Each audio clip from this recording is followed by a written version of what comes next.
There was a time when I would tell people I'm a teacher, and they looked at me with a certain amount of reverence. Right? And over time, they didn't. Students also are struggling, between this era of societal validation. Do you mind helping them out also so that we close the loop? Symbiosis legacy is also strong enough.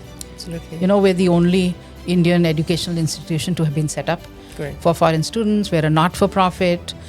Even here, we are a not-for-profit. I'm sure schools cannot adapt and change quickly and map up what the university has to offer. But the child remains the same. It's just a transition. One exit is the entry point of the new world. The UAE ministry, I'm absolutely impressed with the kind of work that they're doing to ensure that what happens in the classroom is engaging, is productive, and is focused on what are you going to be doing 5 years from now. Hello, everyone. My name is Ankita Puri. I'm the founder of Generation Alpha Education Services. Welcome to the new season of Mentify.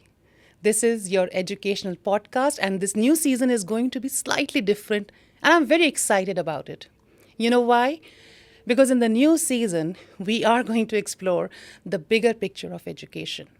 Viewers, you are going to listen to this from the speakers who are going to be our guests shortly, and they are the people who are not just running the institutions, but are also shaping the thought process behind it. Yes, we are going to go beyond the brochures.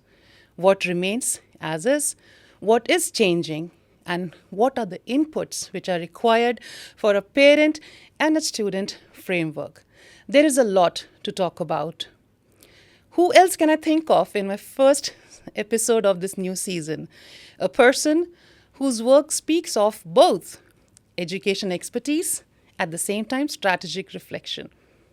A person who strongly believes that education is not just a system, but it is a responsibility. So join me to welcome the director of Symbiosis International University, Dubai campus, Dr. Anita. Welcome, Dr. Anita, to Mentify. Thank you so much, Ankita. It's a pleasure. And I loved what you said in terms of what's going to remain, what's going to change, because education is changing rapidly, needs to change rapidly too. So happy to be here and delighted to be able to talk with you. Full pleasure, and it's really exciting. As you can see, I am trying to control my smile, but yes, this is what Mentify is all about. Having a senior leader like you are a celebrated educational leader in this industry. And my audience just learned about you, that you are the director for Symbiosis International University in Dubai campus. All I know that you have a length of association with Symbiosis, and it's been long you have been in Dubai also. How about starting our conversation from the fact that you take us through about your experience, about what all titles have you enjoyed and celebrated, and let us know more about your expertise in this field. Thank you. I think it's important for people to understand where we come from. I joined Symbiosis almost 41 years ago in Pune. 41. Newly married, new city, new job. And I love telling this to people that I joined Symbiosis because it was the only university at that time which told me that I had to speak in English only and that I shouldn't be teaching in my local language. And I think for me that struck me that here was an institute that had been set up for foreign students. Mm-hmm. I've had the honor of being mentored by our Chancellor, founder, Professor Dr. S.B. Musumdar. And the key was always Vasudhaiva Kutumbakam. The world is one family. Diversity, inclusion, these are things that we talk about today, but we lived it with him as part of his dream so many years ago. Beautiful. Over the years, I've had many roles. From a teacher to an academic advisor. But I think the things that have shaped me have been the Center for Liberal Arts and then the School for Liberal Arts that was set up. I was privileged to head that school, India's first 4-year bachelor program in liberal arts. Then the international office, which I think is probably one of the first comprehensive international offices in an Indian university. And that is a role I still hold. So in addition to being executive director of our first international campus outside India, here in Dubai, I'm also the director at the international office, and no longer founding director at the School for Liberal Arts, but an advisor. I think what's happened over the years is that I've collected a lot of learnings and insights. And over these years, I've also added to my qualifications in terms of understanding psychology, understanding counseling, because you're dealing with young students and their mindsets. Then, of course, education itself. And it's been exciting. It's been like a roller coaster, because I think as India has changed and as the world has changed, the demands from education have also changed. And of course, we'll talk about that a little more. But it's been interesting for me post 1991, the reforms in India, how the sector of higher education has changed, how societal expectations from education have changed. I love telling this story to people, which is a true story, that there was a time when I would tell people I'm a teacher, and they looked at me with a certain amount of reverence, right?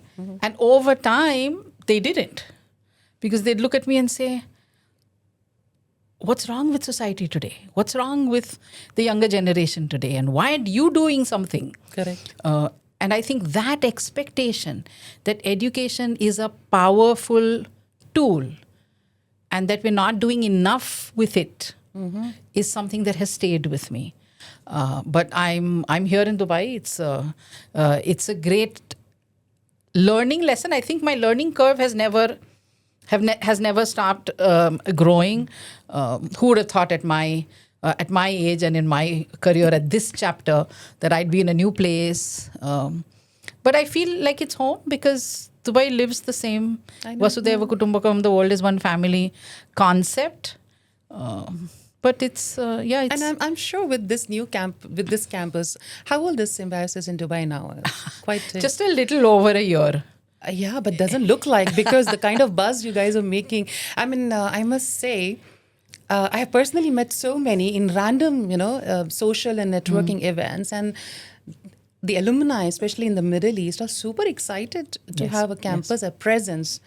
So that's kudos to you all.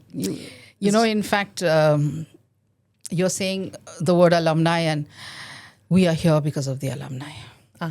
Symbiosis has more than 1,300 alumni in the UAE, and I would hazard more than 800, 900 in this city itself. Oh, that's a huge number. Yeah, all of them doing brilliantly well, and all of them very often asking our leadership, why aren't you here in Dubai? And Dubai is planning to be this huge quality destination for higher education. You should be here. And so they pushed us and they said, you can do it, and we're here to support you. And of course, both the governments wanted us to come here as well. Absolutely. There's been a buzz. I think it's a good thing. We have lots of people talking on our behalf. Yes. And lots of people supporting us. So it feels, I think we all feel very cherished. Beautiful. Yeah. And this cross-border movement and cross-border support we just highlighted. I really want to, spotlight. You just mentioned twice the DNA, the message. World is one family, right? I want to spotlight this particular slogan. I think it's more than a slogan. It's a very underrated statement. I'm calling it a word to call it a slogan. But then, whenever a new student joins, in the couple of initial weeks, how does this particular feeling gets implemented in the form of an experience to this new child or a new student, be it undergraduate child or a master's child? Let's talk about how in Dubai. How do we? What kind of experience do we bring in? So this is one thing that we've consciously brought in from India. I think it's part of our legacy and our tradition, and it works well for us because you're right. Whenever someone new comes in, whether they're a student or whether they're a staff member, how do we ensure that they understand? Correct. That this is not just a cliched sentence. Correct. That we have to live this philosophy. The whole Vasudhaiva Kutumbakam, the world is one family. What does it mean? And so while we have films that talk about it, and while every batch goes through an orientation where we have our chancellor speak, and our pro-chancellor and vice-chancellor and all the leadership talk about what it means to live this. I think on a daily basis, on a regular basis, I think they see. And this is something that I've learned over the years, and it's not rocket science, it's simple common sense, that students will observe when you don't even know that they're looking at you. Correct, yeah. And they will learn. It's not what you say, but it's what you do. And I think the concept of diversity, the concept of what does the world is one family mean? Is it limited only to people from different religions and people from different races and communities? Or does it mean more than that?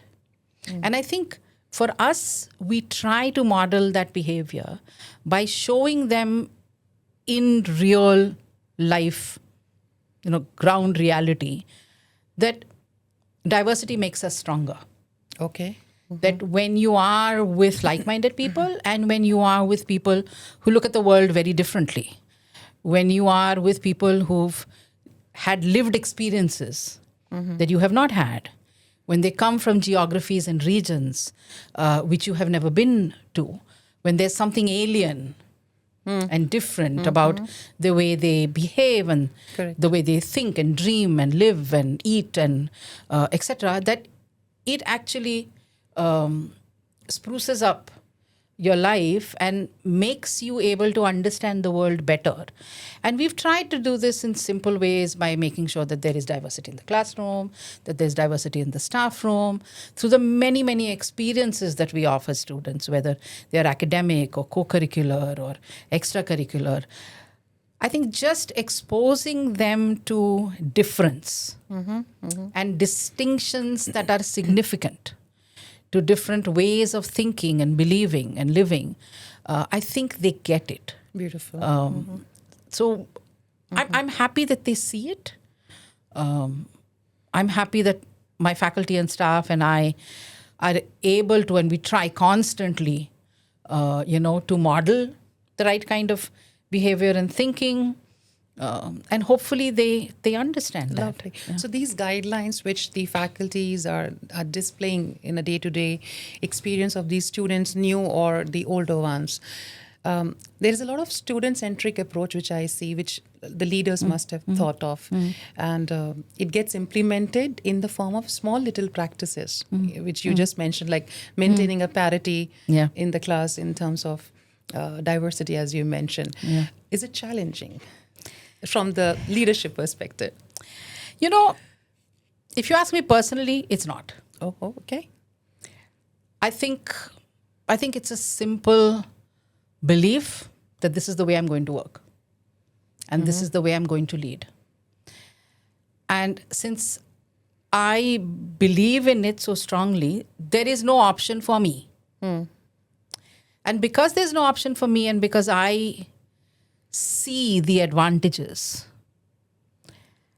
I am able to share with maybe faculty and staff members, student council members who may not have experienced the benefits of that kind of a life. Correct. And therefore, I'm able to share examples. I'm able to help them.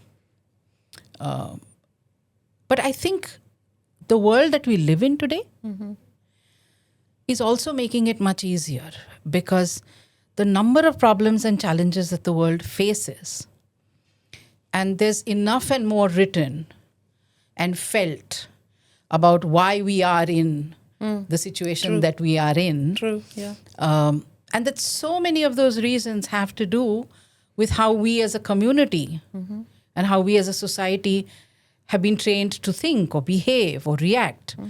And I think all of the people who've chosen to join educational institutions, and if I may say something slightly contentious, those who made a choice to join education and not the corporate world, for example. Okay. Again, Yeah, I got you. I think they get it. I think they get that education has power, and that as people who belong to an educational institution, we therefore have the ability to influence the way people think. And then one young adult thinks in a particular way, and that catches, it's infectious. Correct. So I think that is really, really helping. So I haven't had, I think, honestly speaking, the Symbiosis legacy is also strong enough. Absolutely. You know, we're the only Indian educational institution to have been set up Correct. for foreign students. We're a not-for-profit. Even here, we are a not-for-profit. I think the Chancellor's lifestyle and choices in terms of student-centric behavior, I've modeled a large amount of my behavior on his. I remember meeting him in my early years, and he was telling someone that my door is always open for students. They don't need appointments. And I do exactly the same thing. My door is physically open, and students know that they don't have to wait. My staff can wait. Correct. Yeah. But my students need not. And of course, now there's a lot of research being done on student-centric teaching, learning, assessment and evaluation. But I think it has to come from the heart. I think we have to believe that this is service of a kind. Agree. And that it is more important and critical than the degree. I mean, you know, we have the power to change lives because we human have the itself, power to yeah. change the way people think. Correct. Yeah. So, it's a heady feeling.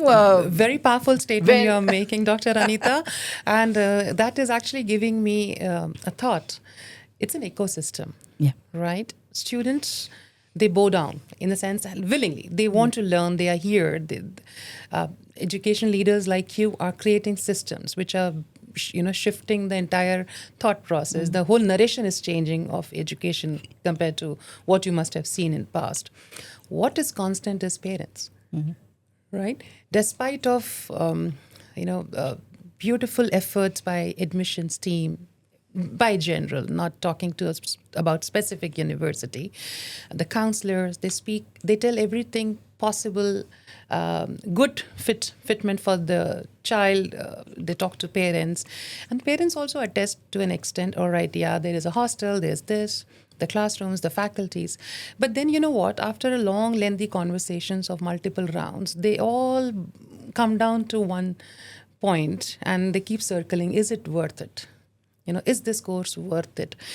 Somewhere, I coming from the same industry, somewhere I feel that, parents have shortage of questions. Transactional questions, okay, they are much needed. But when it comes to thinking and deciding, they fall short of questions. They really don't know what to ask, but they are not convinced. Correct? So as a leader, would you like to advise some deeper questions for them to, to grab and take away as one of the insights from this episode? Because there are many parents who are watching us today. Their children are in high schools and they have to take decisions in near future. So what if we help them out with some deeper questions before they decide? So before I give a couple of helpful questions, let me say this. Sure, and sure. I feel it's my duty to say this. Okay, please. I don't blame parents at all for saying, is it worth it? ROI, return on investment, is a reality today for most parents. I think parents struggle not with this institute or that institute, this degree or that degree. I think parents struggle internally with the questions related to their children's future. Okay. Which program is going to make my child safe? which program is going to make my child secure, which program is going to make my child future-proof, which it all revolves around, I need to ensure that my child is happy, successful, stable, and happy, successful, stable somehow has come to mean steady job, rising income, and then that's it. But is there any guarantee like that? Absolutely not. But this is their mindset. Then you've got the media who's churning out data. Unemployment figures, underemployment figures, mental health issues, AI coming in and grabbing jobs, India having too much population, less jobs. So they're looking at all of this, and it's confusing for a parent who's not in the field of higher education to say, what do I do with this kid? And then the kid is also confused. Because honestly speaking, in the last, let's say 10, 15 years, the number of choices has kind of grown Absolutely. tremendously. I feel sad that 8th grade, 9th grade and 10th grade kids who should be enjoying themselves, correct, have to think about career choices. Career choices, yeah. Counseling sessions. Okay, they've got to go for tuition. They've got to think about all of this. And I'm thinking, my God, no wonder life gets too much by the time you become 30. Absolutely. So for parents, I get it. Unfortunately, we live in a world where there are no guarantees. And honestly speaking, there haven't been guarantees for a very long time. Absolutely. Let me give you a simple example. When the School for Liberal Arts is being set up, I got this question from 90% or 99% of the parents. And they would say, but what are the guarantees? Law is stable, engineering is stable, medicine is stable. And then one day I just sat down and I did some study and I said, do you know how many engineers we produce each year? And how many of them don't get jobs? Do you know how many medical graduates and where are they working? How many lawyers and where are they working? So one thing that parents now have started realizing, I hope, is that degrees don't guarantee success and whatever you want to define success as. Absolutely, yeah. Correct? So then what is defining it? I think this is the first question I would ask. Tell me how your teachers would teach Okay. a subject like maths, a subject like literature, a subject like media, and tell me how the methods that they're going to use to assess whether my child has understood or not are different. Okay. Brilliant. I tell parents, don't focus 100% on marks. Marks are important, of course they are. But focus on what has your child learned. Ask your child, what were your assignments this year? If there was a reflective essay, say, I'd love to read it. You will learn a lot. But at the same time, you will see how your child is actually growing in terms of their ability to think. I think the second question I would ask is, how do you teach students how to think? Okay. Because I've never, as a parent, I might say, I don't think anybody taught me how to think. They taught me stuff.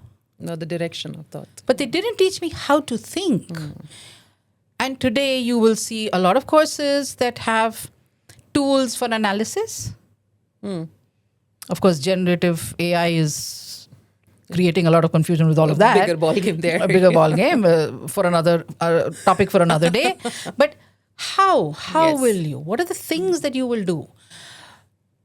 Probably the third thing I would ask is, how do you evaluate your teachers? I think as a parent, I would want to be more interested in what happens in the classroom. What is the college or the university doing as a system? You see, there have always been fantastic teachers. Correct. Yeah. I had a brilliant teacher when I was in college. I'm a teacher because of her. I had a brilliant teacher when I was in school. But they were not the average. They were exceptional teachers, right? we shouldn't be interested only in the exceptional. Correct. Yeah. We've got to be able to identify higher education institutes where the process and the system requires every teacher to be able to do certain things so that students learn. Correct. And I think the governments are now doing that. The Indian government is doing it through its national education policy, which will now, is being implemented. The UAE ministry, I mean, I'm absolutely impressed with the kind of work that they're doing to ensure that what happens in the classroom is engaging, is productive, and is focused on what are you going to be doing 5 years from now? What are you going to be doing 7 years from now? So as a parent, I think the fourth question that I would ask is, what do you need me to do? Correct. What is my role in this triangle? The student, the institute, and the parent. And then you got society all around. What is my role? Am I supposed to do anything? Am I not supposed to do anything? Am I supposed to study stuff? Am I supposed to learn how to parent young adults? Because I'm used to parenting a child. Correct. I'm not used to parenting a young adult who deserves respect, but who still needs boundaries within which. Yeah. So I think the questions should not be about program structure, because you'll see that on the website. Absolutely. And you just need one session to know about it, and that's Correct. it. It shouldn't also be, honestly, and I think this is where parents will struggle, and I know that, about the job they're going to get. Yeah. I have parents come into me and say, what is the minimum they will earn?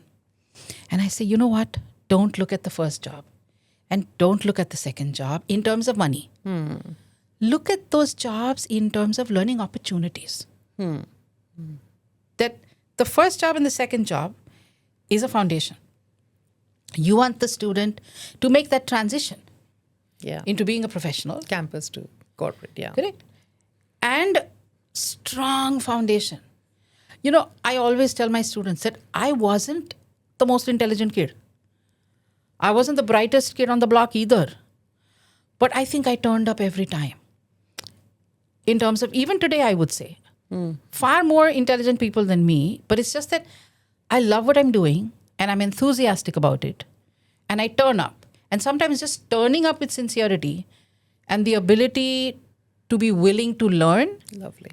I think that's what students and parents need to focus on. Lovely. And if they're able to do that, while it's scary initially, a few years from now, they'll look back and say, Thank we're good. God. Yeah. We're good.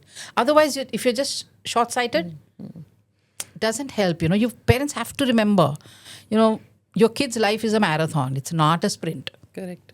Yeah. So therefore, keep your eye on the... Very nice. I must say, Dr. Anita, it's the journey. It's the learning experience, because end of the day, they will graduate. The degree document will be with them. Don't worry about it. ROI will come back. Absolutely. But what develops in the tenure, as a parent, we should ask that question. And you pointed out so many dimensions. Talk about faculty, talk about learning opportunities. And allow me to mention, you actually talked about a skill set called curiosity. Yeah. There has to be something which which the university classrooms or the system or the processes triggers continuously, not just the bookies. Yeah. Not just the bookworms. Are you curious to learn beyond the boundaries? An amazing, you nailed it. I'm sure.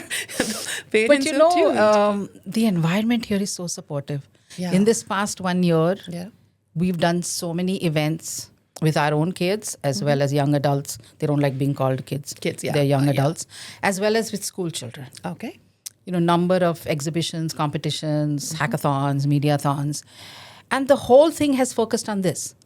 Curiosity, the ability to think out of the box, interdisciplinary. So the groups have been interdisciplinary, someone from BBA, someone from media, someone from BTech, coming together and thinking of challenges.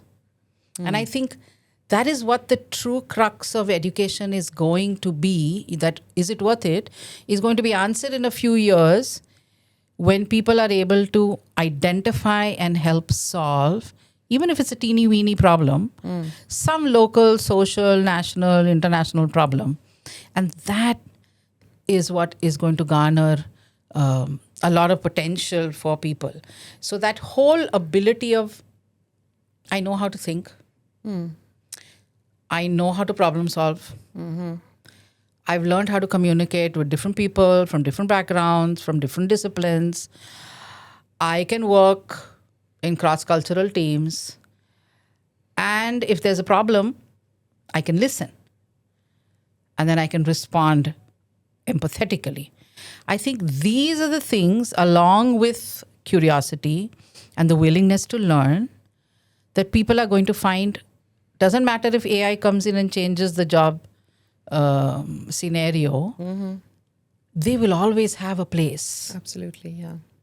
Because these are things that it's going to take many, many more years, I suppose. I mean, one doesn't know what's going to happen in the future, but I think it's going to take many years for AI to replace this ability. True. Which is a very human ability. Absolutely. I'm glad we have given a torch to the parents, right? And I'm sure those who have listened to us so far, those who have been tuned up with us so far, they would have acknowledged some portion of it. But I am also here to echo the voice of students.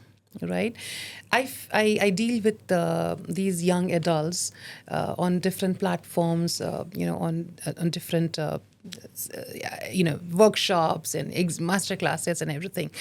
I felt most often they do have some kind of social validation. Let's put it straight. It's a very big word, but there's a social validation pressure on them. Why am I going to do this? Is it something which will be accepted by my societal setup? Forget about uncles and aunts. Parents, okay, they are with you. But then the peer pressure, right? Am I the only one walking on this path? Will I be accepted when I come back? So students also are struggling, between this era of societal validation. Do you mind helping them out also so that we close the loop for all? Yeah. It's funny, people have often asked me this kind of a question, saying this is new. And I've always felt, no, it's not really new, because even when I was in school, people worried a little bit about what their grandmom would say or what the neighbor would say. The only thing is that our circle of people who impacted us was very small. Core, yeah. Today, because of social media, it has become humongous. Agree, totally. And therefore, when I post something on Insta, and if I don't get a gazillion likes, then what happens to me? Yeah. And I feel that, sometimes I feel, thank God I'm not that young anymore, because I don't know how I would survive. See, it's easy for me to say, don't care so much. Yeah. But when you're at that age, I would have probably been petrified as well. Agree. Correct? I would have wanted everyone to like me or love me. And I think media literacy and digital literacy are things that, universities are doing, and we do a certain amount of it. So while all of that education will happen, I think what's important is to realize that even on social media, there are different kinds of images. And there are different kinds of personas. And the good thing about the world today is that there is a place for literally everyone. And I think colleges and universities and schools need to help students find out who they actually are in their core. And I think sometimes students don't realize it because they grow up with family pressure. Whether you like it or not, whether it's out of love or protection or whatever, there's a lot of, coddling and protection and security. Then you grow up with the fear of a job. Am I going to get a job? Yeah. But I think at some point in time, while you're doing all of that, you said, who am I? Who do I want to be? And you could be anybody. Because there is a place, honestly speaking, in this world for everyone. I think helping students understand who they are and what gives them joy. We have a couple of students who think about sustainability every single minute of the day. And we said, you know what? There is research to be done here. There are subjects to be done here. There's community engagement to be done. There are jobs for literally anything and everything. And I think students need to understand that if you are not happy in your core, you're never going to be successful. And I think that is something that today they're reading a lot about. Correct. Unfortunately and sadly, we hear a lot about mental health issues. Yes. But even before that, we hear about people struggling at work, not being happy at work. I mean, it's cliche to say money can make you happy, but does it really? These are questions that people ask. And I think for many students, this is the question, that who am I? If people like me, then I feel safe because I've got so many people Correct. Yeah. having my back. Yeah. Yeah. But do they really have your back? Yeah. It's a myth there. Yeah. You know, or are they just, I mean, do you really know any of them? And are they actually going to come to help you? But I think that kind of validation, if we can get from small circles of friends, you know, small sports groups that we belong to. I see this with our sports teams. Okay. Or the dance club that we have and the student council that we have and all of this. And you see, they actually count on each other. Okay. You know, so taking part in activities where you don't have a digital friend, but you have a real friend. True. You know, and getting to know them. And then again, the whole, it takes all kinds. You know, that ability to say that, you know, I hate maths and she loves maths. Yeah. I love playing football and she doesn't care about sports at all. But there is something in common. I think students need to have lots of opportunities to get to know real people. You know, but the sense of validation, I think, is always going to be there. Okay. Because so many of us don't grow up with really strong ideas of who we are. Yeah. And I think if parents and schools and colleges were to spend a little more time on that, I would love to, now that I'm talking about this, do more on this. The need for validation from outside would lessen for sure. I really love that part, Dr. Anita, because on a lighter note, you know, when we were young in school days, I'm talking about years back, no need to judge which year it was, but that definitely after I was in school. Okay, then you can make a guess, because at that time the era was, if you're not an engineer, not a doctor, not a lawyer, you're a disgrace to the family. Absolutely. That's it. You just have these choices. Otherwise, go on. Life is over. Yeah. But as you rightly said, validation still exists. Validation was then also. Yeah. But today the resources are many. Yeah. Correct? Yeah. So children who still have an access to a core group, right? Yeah. They can still step up and go against the crowd, lead the, you know, the new era and do what they feel happy about. Because I know when you just mentioned that when we are in a job, after a couple of years, we realize, no, this is not what we enjoy. And we have the courage to change now, because now we are built up internally, emotionally, financially. But the turnaround time took a lot of toll on our mental health, right? Yes. So if a child who is in mid to high school right now, if they start getting such kind of an inputs and insights, development from institutes, parents for that matter, and the social advisors whom they trust, I think their suffering time will be slightly lesser. Yes, I think so. I think we have to become champions of the students who have been given in our trust. I think my job as a parent is to be a champion of I have two sons. Okay. Now I have two daughters-in-law. So I have to be their champion. Okay. And then I have hundreds of students. And I do feel that they've been handed over to Symbiosis in trust. Correct. Parents trust that we will deliver quality education, that it's globally comparable, that we are going to equip them with all the skills or as many of the skills as we can attempt to teach them.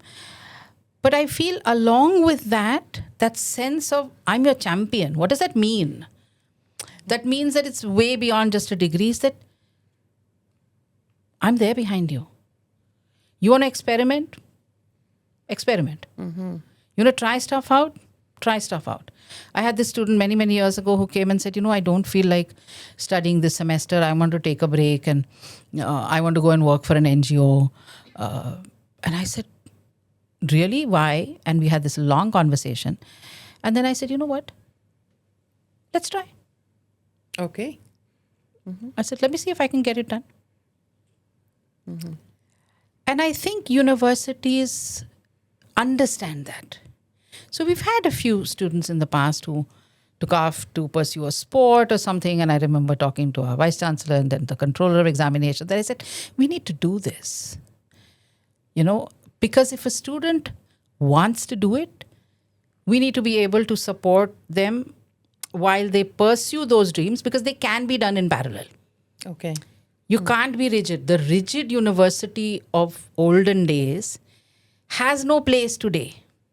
I agree. Today we are talking, the formula has shifted, right? It's not study, work, live. Settle. That's settle. they used to call it, right? Yeah. Now it's learn and work, learn and play, evolve, become stronger, become resilient. And so I get really excited by these things. I think this is what student-centric really means, where we are able to endow our systems with a certain amount of flexibility, correct? Because we still have accreditation and licensing and all of that, but a certain amount of flexibility where students are able to come in and design a bit of their curriculum for themselves. Giving them that sense of achievement that I can think for myself, I can plan for myself.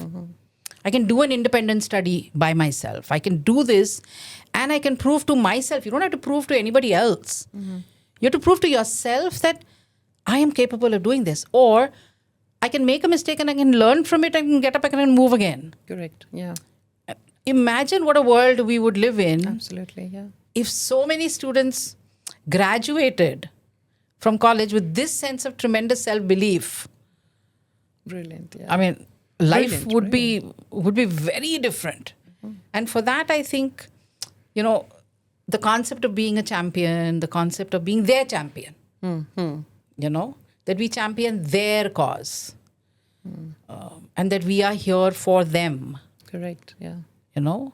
That universities exist because students have a hunger to do well in life. And that's our mission. On a reality check, if I take the same situation, the same child who has been given this much of empowerment in a campus, okay, when this child was exiting the school premises, there was no such pep up, right? Probably the child could not even shy of asking help. Self-struggle, self-sustaining, and do or die kind of a scene. Do you want parents to step up and help such children? Home education, we call it, wherein, they create scenarios and situations, asking the children to, come up with some skills, develop those, like beyond academic skills, personality skills, we call it. Do you think it's doable within the parental brackets? Because I'm sure schools cannot adapt and change quickly and map up what the university has to offer. But the child remains the same. It's just a transition. One exit is the entry point of the new world. Once it's in your world, amazing, good job. But it's like, a lot of different shade altogether. What is your thought? I think parents can. Okay. I think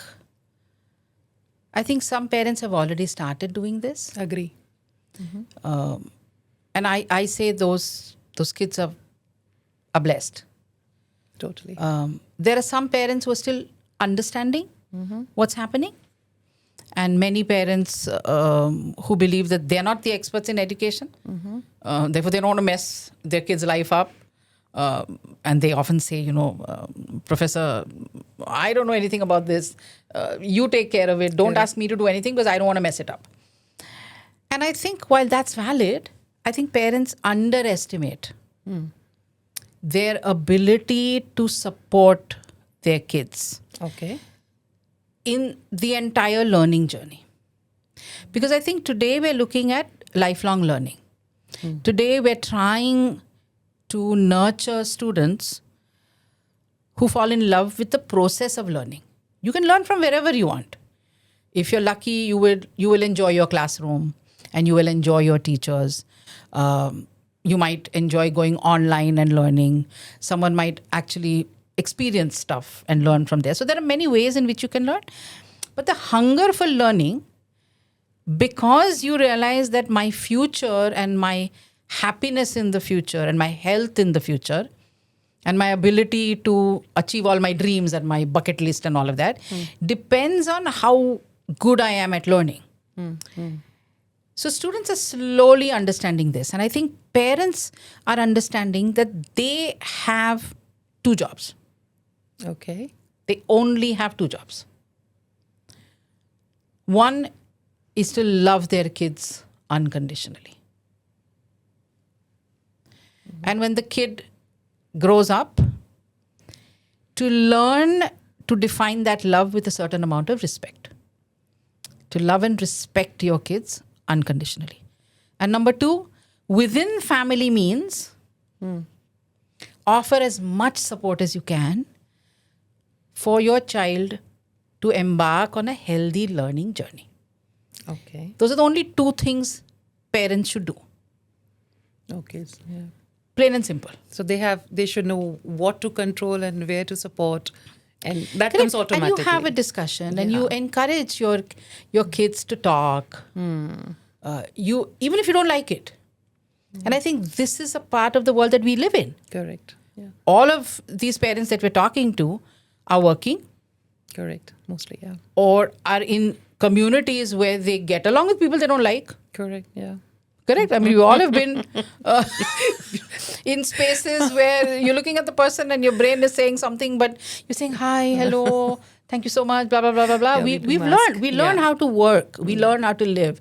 We learn how to get along, right? And not in a nasty way, but in a nice way. That diversity, right? True. I mean, I don't have to like you or love you to respect Correct. the fact that you have a right to your own opinions. Correct. I think parents, once they understand this, then the parental role becomes very clear. So when the kid is small, it's take them to museums, take them to zoos, buy books. If you can't buy books, take them to a library, encourage them to talk. Even if you are dead tired and the kid wants to show you something, you sit with them.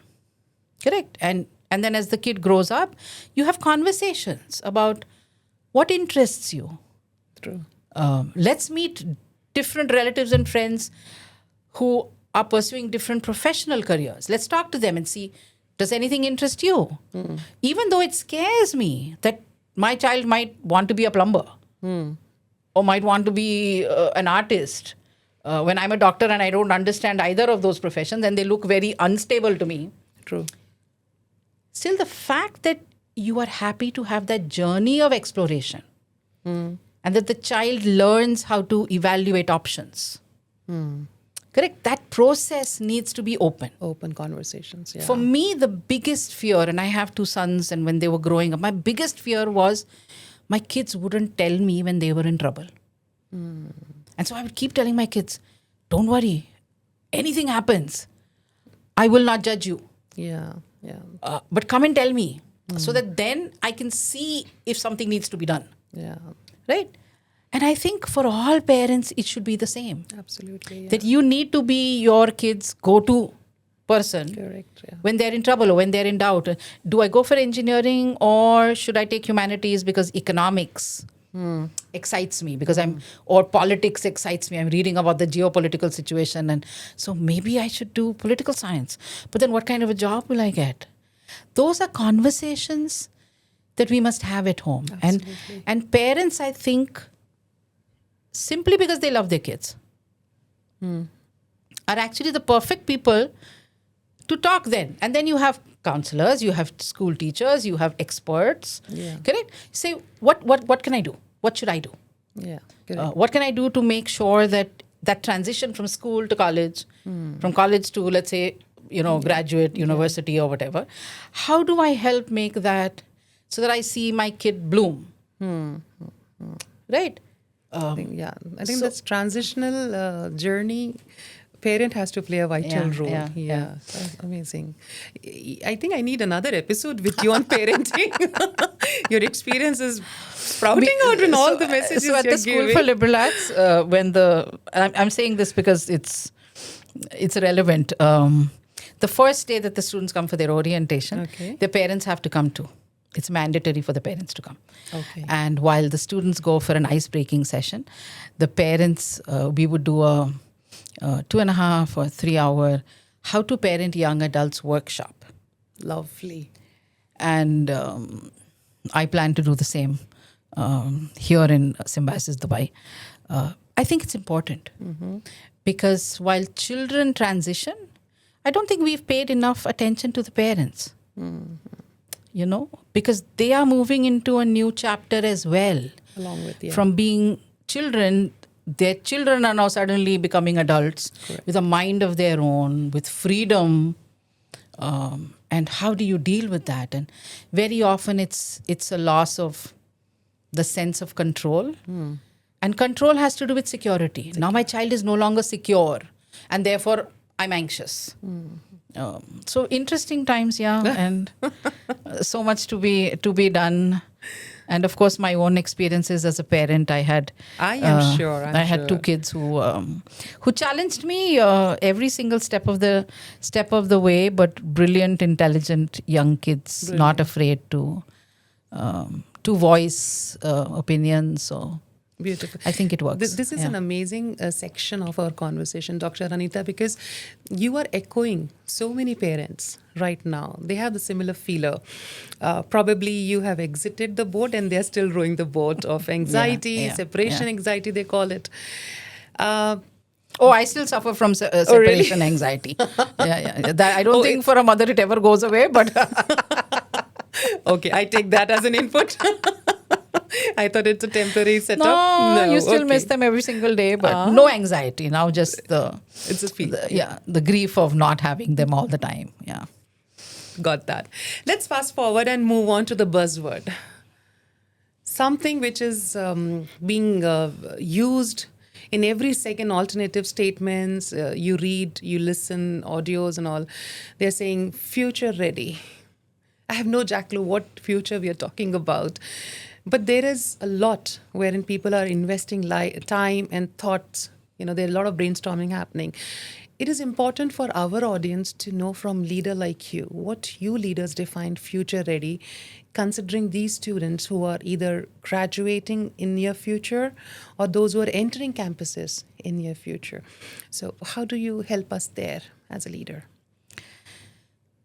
Let me tell you what I understand by future ready first. Please. I think when technology, automation, AI, robotics, machine learning, all of these words came into our reality, I think there was a certain amount of uncertainty and fear that jobs would change. The world was changing, the economy was changing, geopolitical realities were changing. Technology had suddenly become bigger than or larger than life. And with that, while a certain segment of society was happy, a large majority was afraid that technology, and we felt this when computers came in, we felt this, that, oh my God, now suddenly everybody's going to lose their jobs.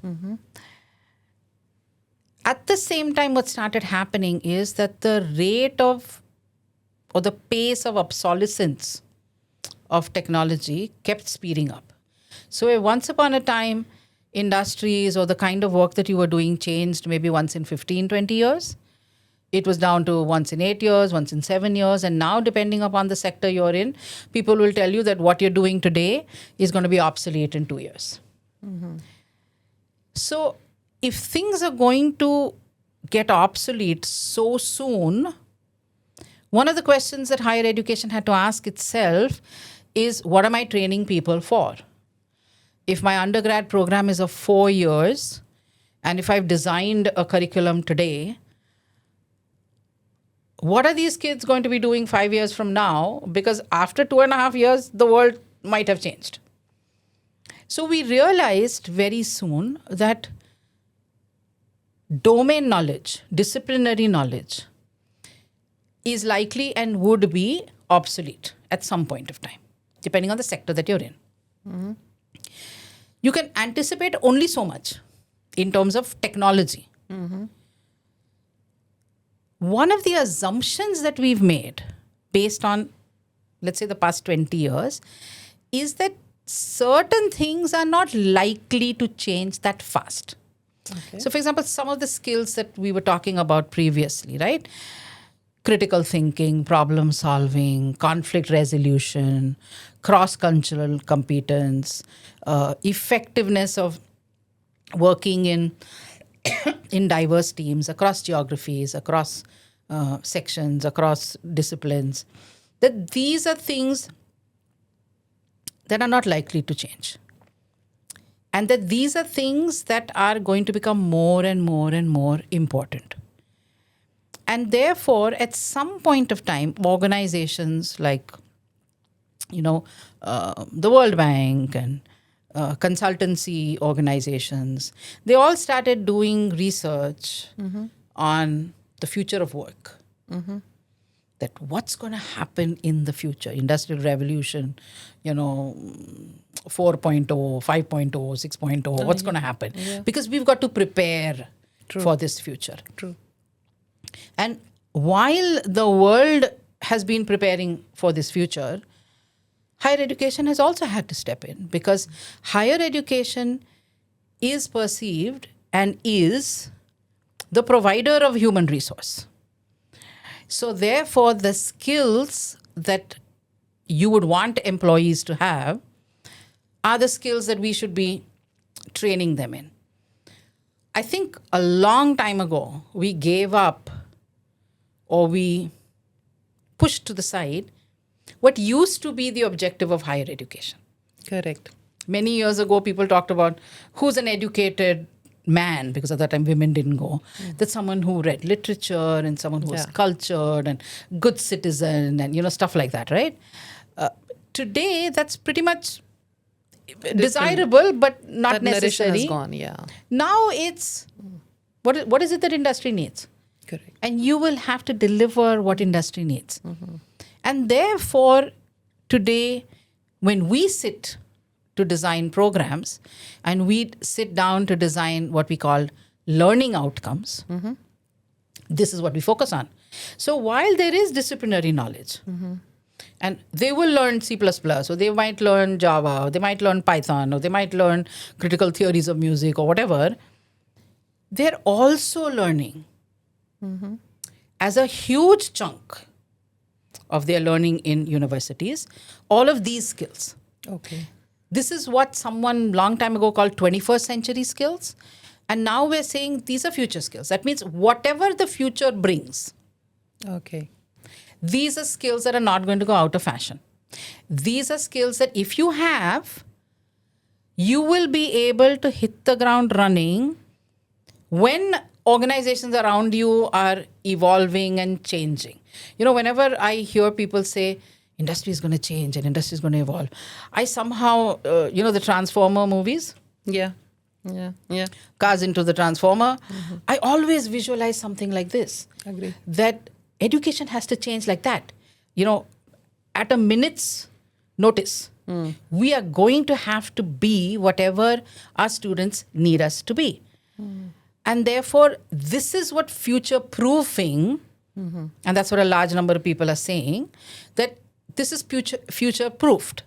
Now, is it future-proofed? I don't think so, honestly speaking, because who knows what the future holds?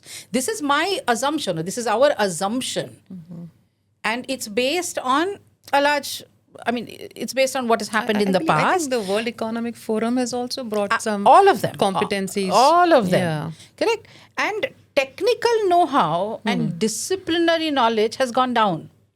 It's not one of your priorities anymore. Yeah, not on the top of the list. With computers, with AI, with all of these search engines and generative AI, you really don't need to know formulae. You don't need to know stuff. You plug it into the right tool, and you get your analysis and you get your data. What you do need is the ability to analyze that.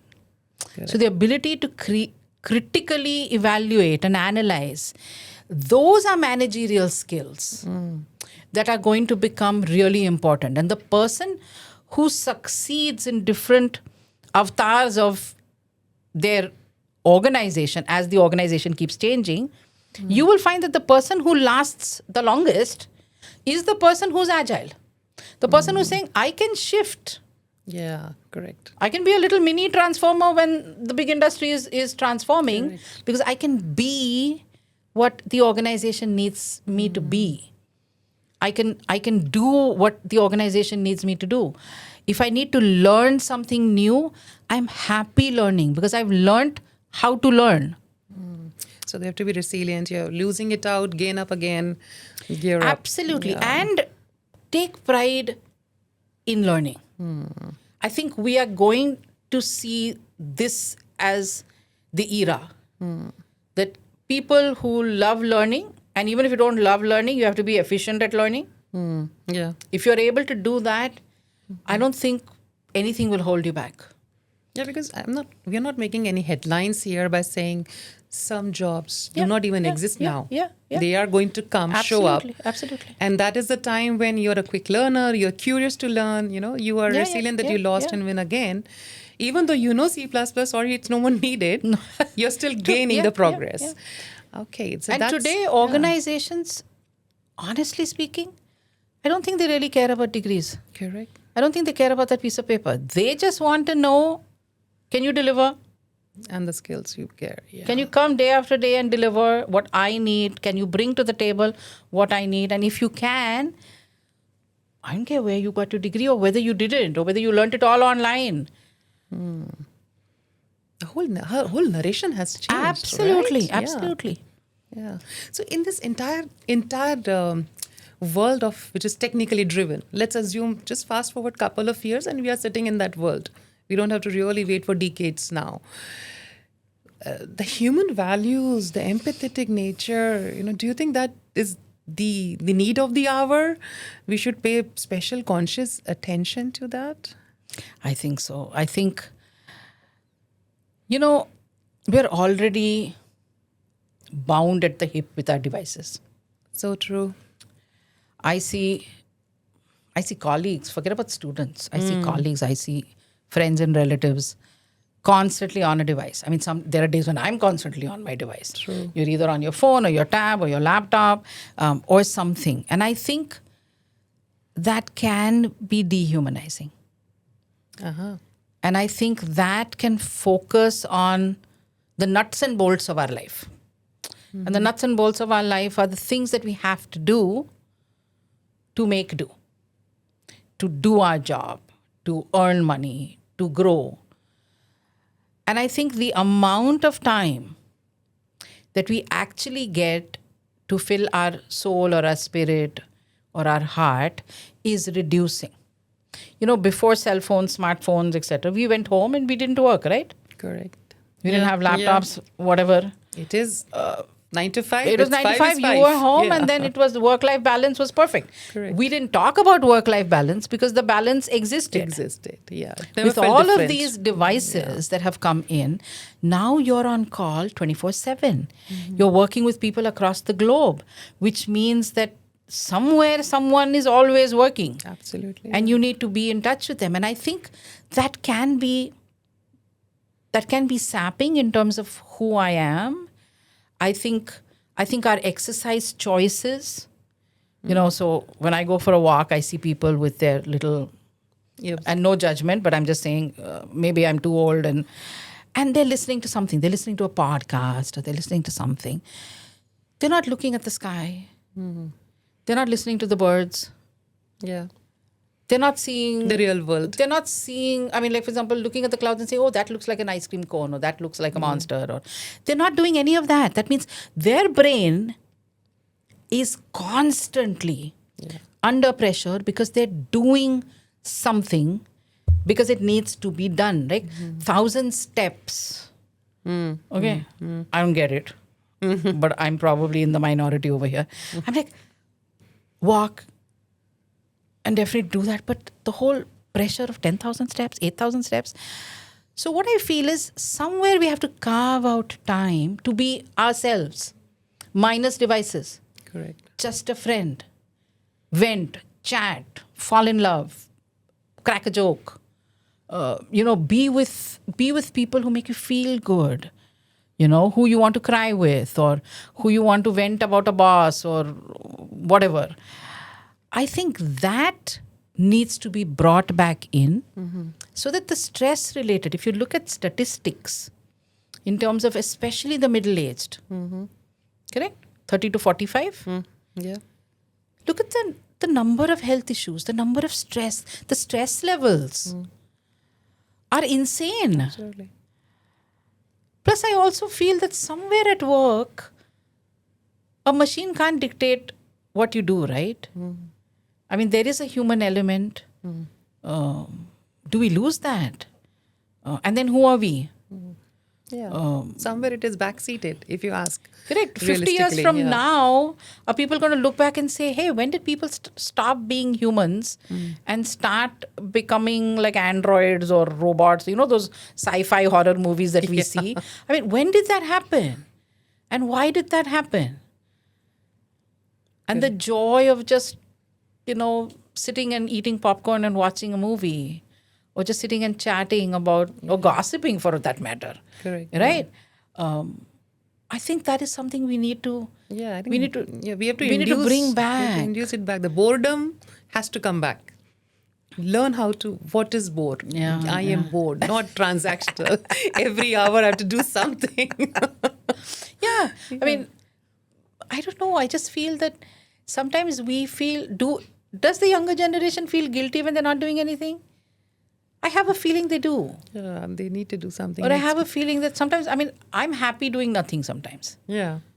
I'm happy sitting at an airport for hours and just looking at people. And I love looking at people and observing them and, and imagining where they're coming from and what life. Yeah. But they're always there on their laptop. And I feel, take a break. Correct. Take a break from that, because in a way that actually helps you. It re-energizes you. Yeah, it's a reflection time for you. Yeah, and you'll be happier soul. But I do feel, and that is what all the AI experts are talking about now. Correct. All the AI experts are saying, while AI is becoming absolutely predominant in our lives, it still doesn't have that human element. That humanizing element is what human beings bring in. But we can't lose that. Correct. Because otherwise then we are in real trouble. Absolutely. Right? I mean, we have surrendered then to technology. Then the whole existence comes into a question of being a human. And the joy of, of sitting under a tree and reading a book, reciting poetry. Just that illustration, I'm sure the viewers are getting. They must be looking out of their windows. No, seriously, yesterday it was raining, right? It was pouring. Yeah. I just sat there looking at the rain. And I said, oh my God, it sounds beautiful and it looks pretty. And imagine if I had been on my laptop at that time, I probably wouldn't have even realized that it was raining. Correct. Yeah. I mean, that whole, I think as human beings, this is what charges our batteries. Connect with the nature, yeah. Connect with people, connect with nature, cook something, experiment, learn something new. I must say, I'm really enjoying this conversation, Dr. Anita, but I know mindful of your time as well. And I've probably spoken too much anyway. No, but that has been a very powerful interaction and very, very realistic. It is something which is very relatable from the perspective of another parent. That's the kind of conversation coming from a strategic leader like you is a real eye-opener for many of us. And I must say, viewers, if you also enjoyed listening to what Dr. Anita has expressed out, and let me reflect on behalf of students, one thing I'm taking away if you are choosing a career, don't choose a course. Choose a direction which helps you to grow and feel more stable by the choice you have made, not by the commitments the society is bringing forward you. On that note, Dr. Anita, I am so thankful and I'm grateful leadership like you with such a grounded perspective Thank you. coming on to this episode. And I'm promising you, your insights will remain with many parents today for a very long time. And that's the way it has now been with me now onwards. I'm a parent myself. And the insights you have given, it's something which is we cannot ignore. We have to implement it right from day one. You have been very kind for being here, and I really enjoyed. And thank you so much for your presence. Thank you. I love being with students, and as a result, I love talking to parents as well. So it's been a joy, and of course, I enjoy talking to you as well. So it's been a pleasure and an honor, to be invited here. It really Thank you so much. appreciate. And viewers, if you have some comments, if you have any opinions or any inputs for us to read and engage with you, do mention it in the comment box. And if you loved this conversation, press the like button. Thank you very much and take care of yourself.